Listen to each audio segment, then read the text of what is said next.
5 വർഷം മുമ്പ് ഈ പറയാൻ പോകുന്ന ഓരോ സ്ഥലത്തും ഞാനൊരു വ്യൂവർ ആയിരുന്നു, അല്ലെങ്കിൽ ഒരു അക്കമ്പനിയിങ് പേഴ്സൺ ആയിരുന്നു എൻ്റെ സൂപ്പർ സീനിയേഴ്സിൻ്റെ പരിപാടിക്ക്. പക്ഷേ ഇന്ന് ഞാൻ അവിടെ നിന്നത് ഒരു വ്യൂവർ ആയിട്ടല്ല, ആ someone who completed the journey. Yes, and finally അങ്ങനെ ഗ്രാജുവേഷൻ കഴിഞ്ഞു. ഇനി അടുത്ത പരിപാടി എൻറോൾമെൻ്റ് ആണ്. അതിനു മുമ്പ് കുറേ കടമ്പകൾ കിടക്കാനുണ്ട്. പിറ്റേ ദിവസം പോയത് അങ്ങനത്തെ ഒരു പ്രധാനപ്പെട്ട കടമ്പ കിടക്കാനാണ്. എറണാകുളത്ത് വെച്ചിട്ട് നമ്മുടെ ഫിസിക്കൽ വെരിഫിക്കേഷൻ. ഈ അപ്ലൈ ചെയ്തതും പാസ്സായതും സർട്ടിഫിക്കറ്റ്സും ഒക്കെ നമ്മളെ തന്നെയല്ലേ, നമ്മളെ പേര് തന്നെയല്ലേ, ഒന്നുകൂടെ ഒന്ന് ഉറപ്പിക്കാൻ. ഒട്ടും വഴിയിപ്പിക്കണ്ടെന്ന് വിചാരിച്ച് തലേ ദിവസം തന്നെ നമ്മളവിടെ എത്തിയിരുന്നു. ചെന്നിട്ട് ഫുഡും അടിച്ച് നേരെ പോയത് നമ്മുടെ യൂണിഫോം മേടിക്കാനാണ്. ഈ ബ്ലാക്ക് കോട്ട് ഇൻ just a uniform for me. It was a vision, it was a dream.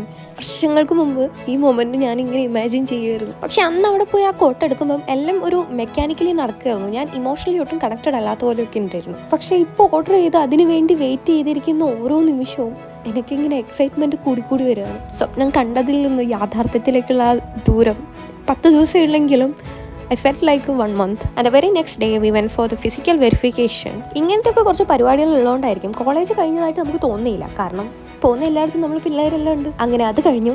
ഇനി അടുത്തത് എൻറോൾമെന്റ്.